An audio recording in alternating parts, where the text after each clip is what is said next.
Hello student, welcome to next lecture of heaven of chemistry. तो हम लोग अपने नेक्स्ट टॉपिक पर चलते हैं, नेक्स्ट लेक्चर पर।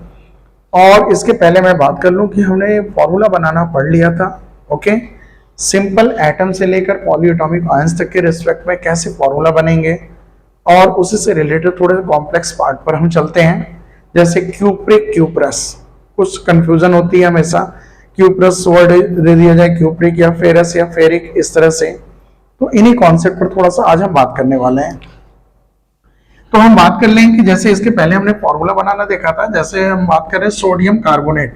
तो मैंने बोला तो सोडियम के लिए आपको Na लिखना है, कार्बोनेट मैंने पॉलीएटॉमिक ग्रुप बताया था आयंस का, जिसमें कार्बोनेट को CO3 से डिनोट करना है। वैलेंसी 1 लिखा था, वैलेंसी 2, क्रॉस मल्टीप्लीकेशन किया था, फॉर्मूला हमारा बन गया था क्या चीज, Na2CO3। इस तरह से फॉर्मूला बनाना तो हमने पढ़ लिया था, ठीक है। लेकिन कुछ ऐसे कॉन्सेप्ट हैं जो फॉर्मूला बनाने में दिक्कत क्रिएट करते हैं, तो आज उन्हीं कॉन्सेप्ट को बेसिकली हम लोग डिस्कस करने वाले हैं। तो जैसे एक कॉन्सेप्ट मैं बात करने जा रहा हूं, क्यूप्रिस एंड क्यूप्रिक, जो मोस्ट कॉमन है, और फेरस एंड फेरिक। ओके, तो अब बात कर रहे हैं, मैं हेडिंग पुटअप कर लेता हूं, क्यूप्रस, ठीक है, एंड क्यूप्रिक। पहले क्यूप्रस और क्यूप्रिक, ये जो दोनों टर्म हैं, ये कॉपर के लिए यूज किए जाते हैं।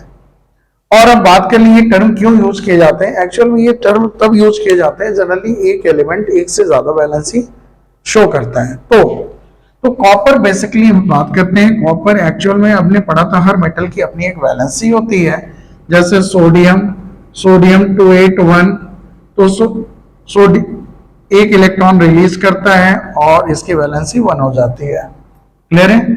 इसी तरह मैग्नीशियम 282, ये 2 इलेक्ट्रॉन रिलीज करता है, लूज करता है, और इसकी वैलेंसी 2 हो जाती है। ओके, तो सोडियम की वैलेंसी 1 है, मैग्नीशियम की वैलेंसी 2 है। लेकिन कुछ एलिमेंट्स ऐसे होते हैं जो एक से ज्यादा इलेक्ट्रॉन जरूरत पड़ने पर लूज कर सकते हैं, मतलब एक से ज्यादा वैलेंसी शो कर सकते हैं। उनमें से एक है हमारा कॉपर। तो कॉपर की वैलेंसी, कॉपर की हम बात करें तो कॉपर की वैलेंसी जो होती है, दो तरह की वैलेंसी शो करता है, ठीक है। वैलेंसी कॉपर दो तरह की वैलेंसी, 1 भी शो करता है एंड 2 भी शो करता है, ठीक है। तो जाहिर सी बात है 1 एंड 2 शो कर रहा है, तो कब करेगा, ये बात की बात है। बेसिकली ये एक्वस सोल्यूशन में शो करता है, और ये नॉन एक्वस सोल्यूशन में 1 वाली वैलेंसी शो करता है। मतलब पानी रहे तो ये वाली वैलेंसी, और पानी ना रहे तो ये वाली वैलेंसी।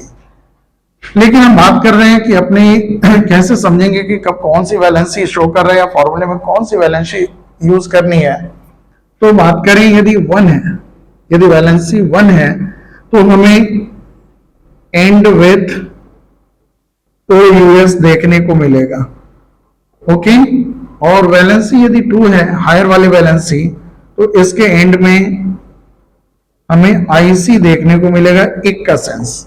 यानी बहुत कॉमन सी चीज है, यदि मैं क्यूप्रस बोल रहा हूं OUS आया, तो इसका मतलब यहाँ वैलेंसी 1 यूज करनी है, और मैं क्यूप्रिक बोल रहा हूं तो यहाँ वैलेंसी 2 यूज करनी है। ओके, तो जैसे अब हम फॉर्मूला एक आध बना लें, जैसे मैंने बोला क्यूप्रस ऑक्साइड, क्यूप्रस ऑक्साइड।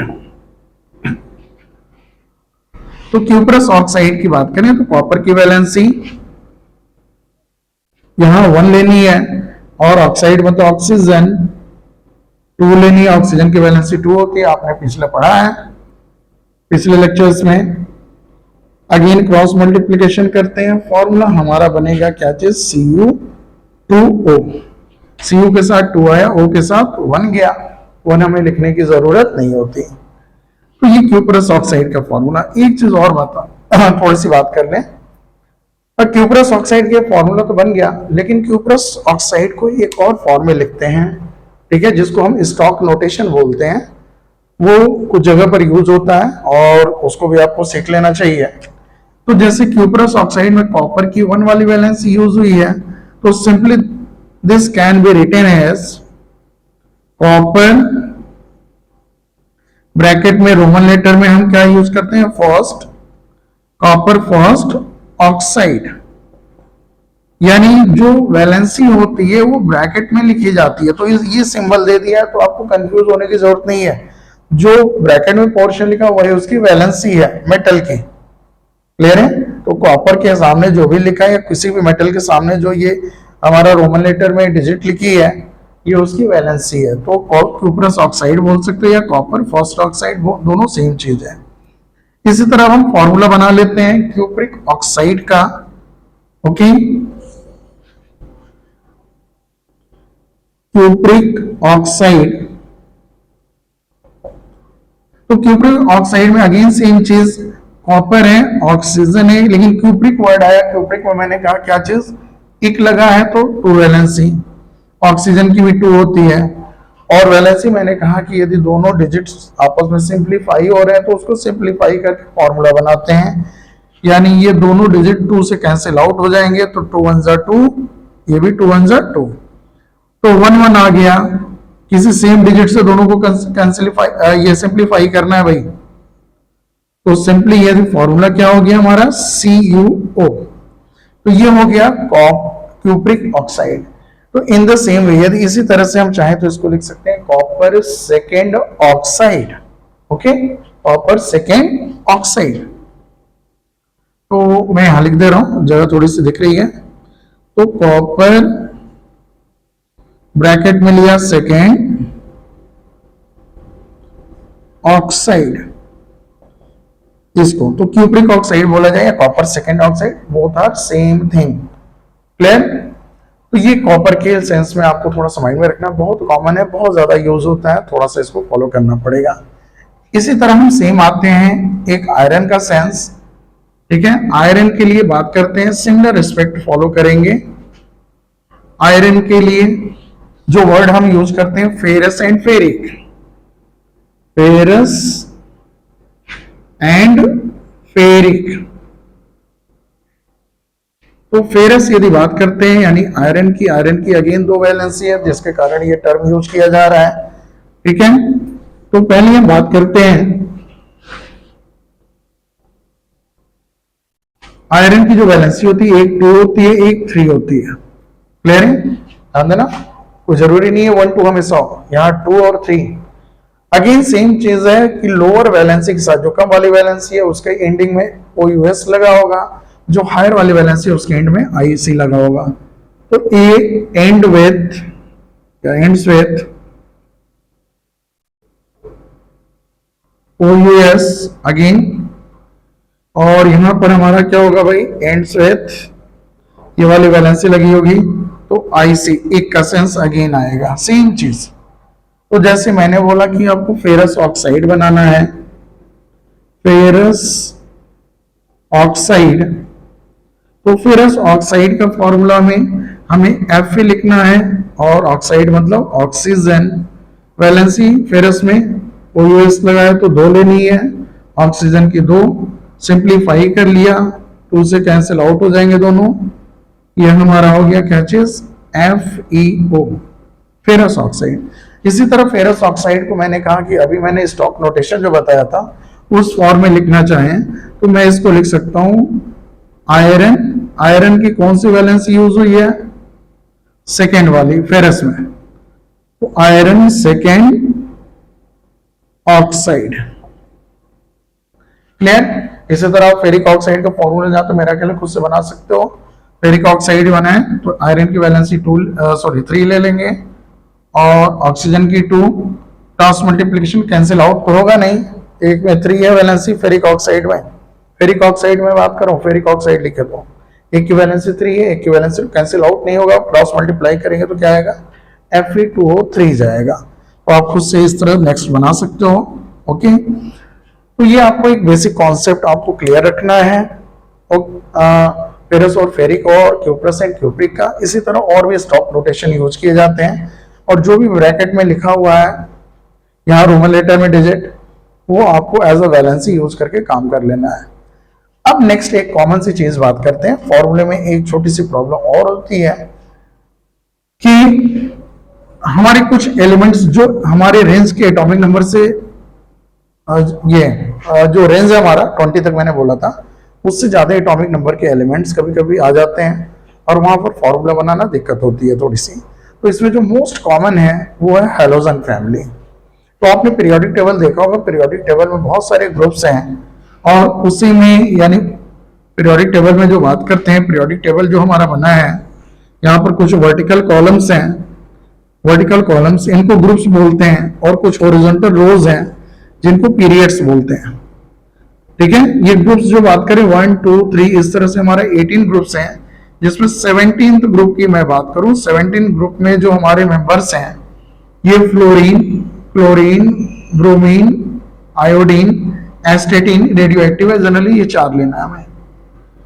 तो ये 17 ग्रुप बहुत ही इंपॉर्टेंट है, बहुत ज्यादा कॉमनली यूज होता है और इसको बोलते हैं हैलोजन ग्रुप या हैलोजन फैमिली 17th को। और किसी भी ग्रुप की यानी टॉप टू बॉटम हम आ रहे हैं, ये वर्टिकल लाइन ये ग्रुप है, और किसी भी ग्रुप में एक एलिमेंट की आप वैलेंसी जान लो तो जो एक एलिमेंट वैलेंस शो कर रहा है वही सारे एलिमेंट लगभग वैलेंसी शो करेंगे। तो आपको यदि मान लो कि फ्लोरीन मालूम है, क्लोरीन मालूम है, ब्रोमीन, आयोडीन नहीं मालूम है तो कोई दिक्कत नहीं। क्लोरीन आपको मालूम है, क्लोरीन आप लिखते हो 287 यानी वैलेंसी 1, एक इलेक्ट्रॉन लेता है, जितने इलेक्ट्रॉन लिए जाए दिए जाए वही वैलेंसी है, तो वैलेंसी 1।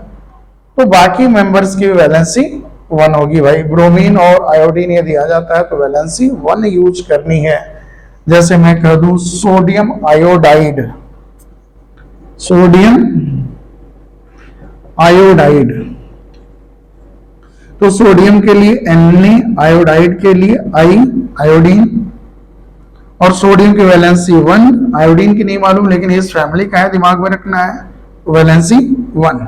क्रॉस मल्टीप्लिकेशन किया, क्या बन गया भाई, NaI, सोडियम आयोडाइड। ओके, तो ये हैलोजन फैमिली को थोड़ा सा आपको माइंड में रखना है और इसके थ्रू चलना है। और एक छोटी सी हम बात कर लेते हैं फॉर्मूले में, जो एक कॉन्सेप्ट थोड़ा सा हमें परेशान करेगा कि कुछ ऐसे एलिमेंट्स जो अगेन फिर 20 से ऊपर हैं, जिनका एटॉमिक नंबर, ठीक है, उनकी वैलेंसी आप चाहे तो, मैंने कहा कि एक दूसरा सिस्टम है SPDF के थ्रू, इलेक्ट्रॉनिक कॉन्फ़िगरेशन, उसके थ्रू जाकर हम वैलेंसी निकाल सकते हैं, लेकिन अभी वो सिस्टम हमें नहीं पढ़ना है, अभी हमें सिंपल फॉर्मेट में रहना है। तो उनमें से कुछ अगेन एलिमेंट्स हैं जो मोस्ट कॉमनली यूज होते हैं, उनकी मैं बात कर रहा हूं। जैसे कॉपर, कॉपर भाई, उसके अलावा जिंक, लेड, Pb, ये कॉपर है, ये जिंक है, ये लेड है, ये एलिमेंट्स एटम के नाम है। तो ये थोड़ा मोस्ट कॉमनली यूज होते हैं। तो जनरली इनकी वैलेंसी सबकी 2 हमें लेनी है, इन जनरल वैलेंसी 2 होती है, ये आप दिमाग में रखोगे और इसके हिसाब से अपना काम करोगे। ठीक है, कॉपर, जिंक, लेड। कॉपर में मैंने कहा कि जनरली 2 तरह की वैलेंसी अभी बताया, बट कॉपर सिंपल सा वर्ड लिखा है जैसे कॉपर सल्फेट या समथिंग, तो वहां वैलेंसी 2 लेकर काम करना है। ओके, और एक और important element silver, silver Ag कहते हैं इसका सिंबल, और इसकी वैलेंसी 1 होती है भाई। तो ये आपने इतना माइंड में रख लिया तो लगभग आप 10th लेवल के हर तरह के फॉर्मूले, हर तरह की चीजों को इजीली सॉल्व आउट कर सकते हैं। ठीक है, एक छोटी सी जानकारी और दे देते हैं, ठीक है, जिससे आपका ये फॉर्मूला वाला कॉन्सेप्ट प्रॉपर हो जाएगा। और वो है जानकारी एसीटेट के लिए फॉर्मूला बनाने का। एसीटेट आयन मैंने लिखवाया था CH3COO, एसीटेट आयन है और माइनस चार्ज लगा रहेगा, CH3COO माइनस। तो एसीटेट के फॉर्मूले की बात करते हैं, तो जैसे मैंने लिखा सोडियम एसीटेट, तो जनरली फॉर्मूले में पॉजिटिव पार्ट पहले होता है, निगेटिव पार्ट बाद में होता है। फॉर्मूला हम लोग सिंबल के तौर पर बनाते हैं तब भी पॉजिटिव पार्ट पहले, निगेटिव पार्ट बाद में। जैसे सोडियम क्लोराइड आप फॉर्मूला लिखते हो NaCl, तो ये पॉजिटिव आयन है सोडियम, मैंने बोला था IUM लगा रहे तो पॉजिटिव, और क्लोराइड ID लगा रहे तो नेगेटिव, तो पॉजिटिव पहले लिखते हैं, नेगेटिव बाद में। सोडियम एसीटेट की यदि बात करें तो उसी तरह यदि मैं बात करूं, सोडियम के लिए Na, एसीटेट के लिए आप लोगे CH3COO, plane valency 1 valency 1, formula बनाया तो हो गया NaCH3COO। ये ठीक है, लिख दिया, कोई दिक्कत नहीं, सही है सोडियम एसिटेट। लेकिन थोड़ा सा यदि बात करें, चूंकि इसमें बहुत सारे एटम्स हैं और ये सोडियम किसी पर्टिकुलर एटम से जुड़ा होगा, तो एक्चुअल में सोडियम जुड़ा रहता है ऑक्सीजन से। सोडियम किससे जुड़ा रहता है? ऑक्सीजन से, जिसके कारण इस फॉर्मूले को हम ज्यादा बेटर ये होगा कि हम ऐसे लिखें CH3COO पहले और O के बाद Na लिखें, तो ये थोड़ा सा प्रॉपर रहता है। तो सिर्फ इसी में जनरली आपको Na का रिस्पेक्ट बाद में देखने को मिलेगा, जहां पर भी COO के ग्रुप होंगे। ओके, बाकी हर जगह पॉजिटिव पार्ट पहले, नेगेटिव पार्ट बाद में। तो ये फॉर्मूला आपने लिखा, ये भी सही है, गलत नहीं है, लेकिन इस फॉर्मेट में लिखे तो ज्यादा बेटर होगा और आपको हर जगह बुक्स में या डिफरेंट प्लेसेस पर इसी फॉर्मेट में लिखा हुआ मिलेगा। ओके, तो इतनी तैयारी रखिएगा। इसके बाद आपका ये फॉर्मूला वाला सेक्शन, केमिकल फॉर्मूला प्रॉपर हो चुका है। मिलते हैं नेक्स्ट लेक्चर में नेक्स्ट कॉन्सेप्ट के साथ, तब तक के लिए बाय बाय, गुड नाइट।